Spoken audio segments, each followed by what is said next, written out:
In this video, I'll show you how to set up your T-Mobile mobile hotspot from the Project 10 Million program, so you can connect laptops, tablets, and other devices to the internet in minutes. What comes in the package? Inside the box, you'll usually get T-Mobile mobile hotspot device, SIM card, battery, charging cable, setup guide. Keep everything nearby before starting the setup. Step 1. Prepare the SIM and battery. Before powering on the hotspot, remove the smallest SIM card from the SIM holder. Open the SIM slot by lifting the lock tab. Insert the SIM with the printed side facing upward. Lock the SIM in place. Now insert the battery. Match the battery's metal contacts with the contacts inside the device.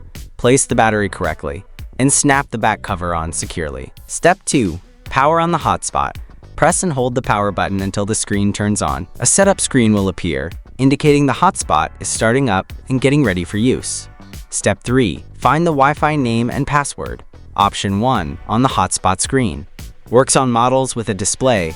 Turn the hotspot on. Briefly press the power button. Wi-Fi name and password appear on the screen. Option 2.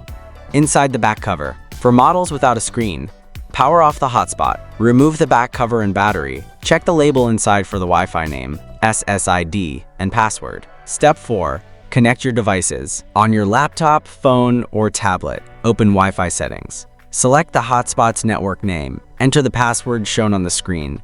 Once connected, open a browser and confirm the internet is working. Step 5. Start using the internet. Your mobile hotspot is now ready. You can connect multiple devices and use them anywhere with network coverage. For more details, check out our full post, link in the description. If this video helped, like, subscribe, and let me know in the comments if you're using Project 10 Million or a T-Mobile hotspot. Stay tuned for more easy setup guides from Tekzoid.